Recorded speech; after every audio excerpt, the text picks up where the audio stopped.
मित्रांनो नमस्कार. आजच्या भागामध्ये जी मालती आहे ती आता राणीच्या आईला त्यांना खाली झोपायला सांगते. त्यांना तिला लोटून देते आणि तिच्या खालचं ब्लँकेट वगैरे काढून घेते. नक्की काय घडलं हे बघायला व्हिडिओ शेवटपर्यंत बघत राहा. तर आता इकडं जी राणी आहे ती खूप खुश असते, कारण की तिचे आई बुवा तिथे आलेले असतात, त्यामुळे तिला आनंदच झालेला असतो. तर आता लगेच इकडं जे आबा आहेत ते आबा मालतीला म्हणतात, काय हो मालती, नेमकं तुमचा प्रॉब्लेम काय आहे मला सांगा बरं तुम्ही. अहो का असं करताय तुम्ही, तुमचं काय डोक्यात चाललेलं मला सांगा. अहो तुम्ही राणीचे आई बुवा घरात आले त्यांच्याशी असं का वागताय, त्यांना अशी का वागणूक देताय. अहो ते आपले पाहुणे आहेत, त्यांच्याशी असं कोणी वागन का. तर आता मालती म्हणते की तुमचे असेल ते पाहुणे, माझं कोण नाही ते आधी सांगते तुम्हाला. तर आता लगेच आबा म्हणतात की मालती तुम्ही चुकीचं वागताय, असं का करताय तुम्ही, असं बोलतात. तर आता ती म्हणते की मला नाही माहिती. तर आता लगेच जी ही असते राणी, ते इकडं राणी आणि इंद्र बोलत असतात दोघेजण. तर राणी म्हणते की इंद्र सर तुम्ही खरंच माझ्या आईबुवांसाठी किती काय काय करताना, असं म्हणत असते. तर इंद्र म्हणतो की हो ग राणी, अगं एवढं काय त्याच्यामध्ये मग, असं म्हणत असतो. तर आता इकडं जो आबा आहेत ते आबा मालतीला समजावतात, पण मालती काय आबांचं ऐकायला तयार नसते. तर इकडं जो विक्रांत आहे तो त्या माणसांना भेटायला आलेला असतो, की जो माणूस असतो ना तो मारायला सांगितलेला राणीची सुपारी दिलेला त्या माणसाला भेटायला येतो. आणि भेटायला आल्यावरती त्या माणसाला म्हणत असतो की काय रे, तुला मी त्या इंद्राला संपवायला सांगितलं होतं, तू काय करत होता रात्री सांग बरं मला. काय करत होतास तू रात्री, त्याला संपवायला सांगितलं तर तू कुठं बसला होता सांग बरं मला. तर तो माणूस म्हणतो की अहो साहेब मी तो म्हणतो की अरे मी गेलो होतो संपवायला.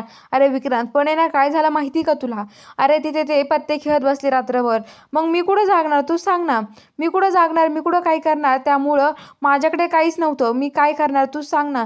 तर आता लगेच ते म्हणतात की हो हे बघ तू काय करशील हे मला नाही माहिती, पण तू का त्यांना संपवलं नाही. तर ते म्हणतो की मी संपवू शकत नाही त्यांना, मी सांगतोय ना. तर आता लगेच त्यांना संपवायला मला वेळ दिला नाही. तर आता लगेच तो म्हणतो की हे बघ मला काम नाही करता आलं, आम्ही तुझ्यामुळं दुसरं काम हुकलं माझं, असं म्हणतात. तर आता इकडं लगेच तो माणूस म्हणतो की विक्रांत म्हणतो की त्या माणसाला काय रे मला आरतीवर बोलतोय, तुझी एवढी हिंमत, मी कोण आहे माहिती का तुला, विक्रांत महाडिक, महाडिक इंडस्ट्रीचा वारसदार. तर आता लगेच म्हणतो की मग मी काय करू, मला काय करायचं तुझ्याशी काही घेणं देणं नाही आहे माझं. आणि हे बघ तू जास्त माझ्याशी ओव्हर ॲक्टिंग करू नका. तर आता लगेच इंद्र म्हणतो की विक्रांत म्हणतो की हे बघ मी तू माझ्याशी नीट बोल, नीट बोलायची पद्धत आहे की नाही काही. तर आता लगेच तो म्हणतो की नीट बोलायची पद्धत नाही आहे, तुझ्याशी काय नीट बोलायचं रे, आम्ही तुझ्याशी काहीच नीट बोलू शकत नाही. मी तुला सांगू का, मी तुझ्याशी काहीच नीट बोलणार नाही, नाहीतर तुझी सुपारी देऊन टाकेल मी. म्हणजे काय सुपारी देशील माझी. तर तो म्हणतो की हे बघ तुझी सुपारी मी स्वतःला देईल आणि स्वतःच मी हे करून टाकेल, तुला संपवून टाकेल, असं तो विक्रांतला धमकावतो. तर विक्रांतला तो म्हणतो माझे पैसे देऊन टाक. तर विक्रांत म्हणतो काम नाही झालं कशाचे पैसे देऊ मी तुला. तर तो माणूस म्हणतो की चल पुढच्या वेळेस दाखवतो तुला मी. आणि तो माणूस इथून निघून जातो. आणि आता लगेच विक्रांत म्हणतो की आता मला जो पण माणूस भेटतो ना ते असंच होतंय, काय करू ना काहीच कळत नाहीये मला. तर आता इकडं जी मालती आहे ती राणीच्या आईबुवां ते बसलेले असतात, राणीच्या आईबुवांकडे येते.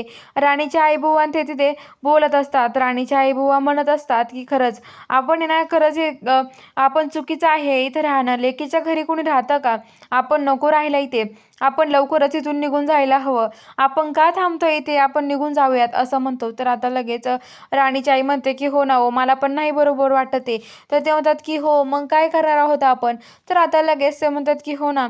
तर आता इकडं तर आता राणीचे आई बाबा म्हणतात तेवढं तिथं ते इंद्र येतो, म्हणतो की तुम्हाला काही अनकम्फर्टेबल नाही वाटत ना, तर असं काय करताय हो, एवढं काय तुमच्या मुलीच्या घरी राहताय म्हणून समजावून राहायचं, एवढं काय स्वतःला हे करताय तुम्ही. अहो तुमच्याच मुलीचं घर आहे, एवढं का स्वतः त्रास करून घेताय, स्वतःच्या मुलीच्या घरी राहता आणि एवढं काय त्रास करून घ्यायचं, त्याच्यात राहायचं मस्त मनमोकळेपणाने, तुम्हाला जे काय हवंय नको आहे ते मला कळवत जा तुम्ही. अहो जसं माझं पण घर आहे तसं राणीचं पण हे घर आहे ना, असं म्हणतात. तर आता लगेच राणीच्या आई बाबा म्हणतात की हो ना. तेवढ्यात राणीची आई म्हणते, राणी म्हणते की आई तुम्हाला काही हवंय ना, गोळ्या औषधं घ्या आणि आराम करा, मला सांगत जा तुम्हाला काही हवं नको असेल तर. तर ते म्हणतात की हो पुरी जा तू आता. आणि राणी निंद्राला काढून देतात. ते दोघं इकडे येतात रूममध्ये. आणि राणी म्हणते की खरंच इंद्र सर किती चांगले आहेत ना, असं मनातल्या मनात विचार करते. तर आता इकडं जी मालती आहे इंद्र ते सगळेजण ऑफिस फॅक्टरीमध्ये गेल्यावरती आता मालती राणीच्या आईबाबांच्या रूममध्ये येते आणि म्हणते काय हो काय झालं? तुम्हाला ही खोली शोभते का? अहो तुम्हाला हे टोचत असतील खाली अंथरुण गाद्या-बिद्या. एवढ्या मऊ गाद्याची सवय नाही ना तुम्हाला. तुम्हाला टोचत असणार हे. तर आता लगेच राणीच्या आई-बुवा खूप वाईट नजरेने बघायला लागतात. राणीचे भाऊ उठायला लागतात. तेवढ्यात ते खाली पडतात. त्यांच्या पायाला लागतं. ते म्हणते की एवढे हाल चालले तुमचे तरी कशाला इथे आलात हा? असं म्हणते. तर आता लगेच राणीची आई खूप हे करते. राणीची आई म्हणते, "लागलं का हो तुम्हाला? त्रास तर नाही होते ना?" तर आता लगेच बुवा म्हणतात की "नाही गं, बरं आहे मी. मला नाही होते काही त्रास." असं म्हणते. तर आता लगेच इकडं जी राणीची इंद्राची आई म्हणजेच मालती म्हणते की "हे बघा, मी तुम्हाला जसं तुमचं घर आहे ना वस्तीमध्ये, तसंच तुम्हाला मी दाखवतो तुमचं घर करून. आता तुम्हाला तुमचं तसं घर तुम्हाला कम्फर्टेबल वाटलं पाहिजे ना, त्यामुळे तसं घर बनवून देतो." असं म्हणतो आणि आता म्हणते ती आणि आता लगेच ती म्हणते की "इकडे रे." त्या नोकराला बोलवते आणि म्हणते की "चल इकडे, हे बेडशीट वगैरे सगळं काढून घे चल." तर तो माणूस घाबरतो. तर आता लगेच मालती म्हणते की "मी सांगितलंय तुला, काढतो की नाही?" तर तो माणूस मग काढतो, बेडशीट देतो, ओढतो. पण इकडे आता जी राणीची आई आहे त्याच्यावर बसलेली असते. तेवढ्यात मालती ती बेडशीट ओढून घेते आणि राणीची आई खाली पडते. त्याच्यावर पडते आणि लगेच राणीच्या आईच्या डोळ्यातून पाणी येतं. ती म्हणते, "आई गं!" तर आता लगेच जी मालती आहे ती म्हणते की "काय हो, सहन नाही होत आहे याच्यावर बसणं, तर कशाला बसता इथे? बसा खाली." आणि ते खाली टाकून देते आणि म्हणते की "ही जागा आहे तुमची खाली झोपायची. अजिबात इथे वर झोपायचं नाही." असं म्हणते. आणि आता राणीच्या आई तिथे खाली झोपायला सांगते आणि ती तिथून निघून जाते. तर आता राणीच्या आई-बाबांना ती काही पण बोलते आणि म्हणते की "काय काय हो, अजिबात आमच्या घरात राहायचं नाही." तर आता लगेच इकडं सकाळी-सकाळी जो इंद्र आहे तो फॅक्टरीतून घरी आलेला असतो. घरी आल्यावरती इंद्र तर आता लगेच तो म्हणतो की "इकडे राणी इकडे ये." तर आता मालतीन तिथे बसलेल्या असतात उर्मिला आणि त्या. पण मालतीला काहीच म्हणत नाही तो. तर आता तो डायरेक्ट राणीला आवाज देतो. उर्मिला लगेच म्हणते की "बघितलं का आई? तुम्हाला विचारलं तरी का? डोळ्यासमोर बसल्या होत्या तुम्ही, तरी तुम्हाला इंद्रजी भाऊजीने विचारलं सुद्धा नाही." तर आता लगेच ती म्हणते की "हो ना, मला विचारलं सुद्धा नाही याने. माझा इंद्र आता खरंच खूप बदलला आहे. ही राणी आल्यामुळे या वस्तीतल्या घाणेरड्या मुलीचं नाव अगोदर घेतलंय त्याने." असं म्हणतात आणि आता इकडं जी राणी आहे ती राणी येते पळत. म्हणते, "काय झालं इंद्र सर?" इंद्र म्हणतो की "अगं राणी, हे बघ, हे धर आईचे, तुझ्या आई-वडिलांचे, आईचे वगैरे औषध गोळ्या दे त्यांना. आणि हे बघ, हे बुवांसाठी बँडेज पट्टी आणली आहे आणि ह्या आपल्या आईसाठी फ्रूट आणले, त्यांना फ्रूट दे तिला." तर आता लगेच राणी म्हणते की "हो इंद्र सर, ठीक आहे." तर आता इकडं लगेच उर्मिला म्हणते की "बघितलं का आई? आणि त्या राणीच्या आई-बुवांसाठी काय काय आणलं?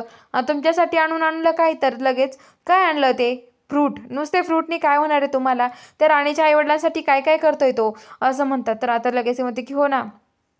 तर आता इकडं जी राणी आहे रत्नाकाकी ते पत म्हणतात की "इंद्र, तुला चहा करू का मस्त आलं टाकून?" तर इंद्र म्हणतो की "हो कर ना रत्नाकाकी." तर आता इकडं मालती म्हणते, "काय रे इंद्र, तुला स्वतःची आई दिसली नाही का? माझ्याकडे नाही आला तू?" तर आता लगेच तो म्हणतो की "आई, अगं मला तुझ्याकडे जायचं होतं, पण राणीकडे साहित्य देतो हातातलं त्यामुळं." आणि लगेच त्याच्या आईजवळ जाऊन बसतो आणि म्हणतो की "आई, बरी आहे का तुझी तब्येत? काय गं, दवाखान्यात गेली होती का?" तर ती म्हणते की "हो गेले होते मी. मला कोण नेणार आहे दवाखान्यामध्ये?" असं बोलते. तर इंद्राच्या मनाला ते खूप लागतं. तर इकडं राणीच्या आई-बाबांना पाणी प्यायचं असतं राणीच्या आईला, पण तिथे त्या जो मग्गे असतं त्याच्यात पाणी नसतं आणि तो म्हणतो की "इथं पाणी पण नाहीये. थांब, मी तुझ्यासारखी सुरके पाणी घेऊन येतो." असं म्हणतो. तर बघूया आता पुढील भागामध्ये नक्की काय घडणार आहे हे बघायला आपल्या चॅनलला सबस्क्राईब करून घ्या.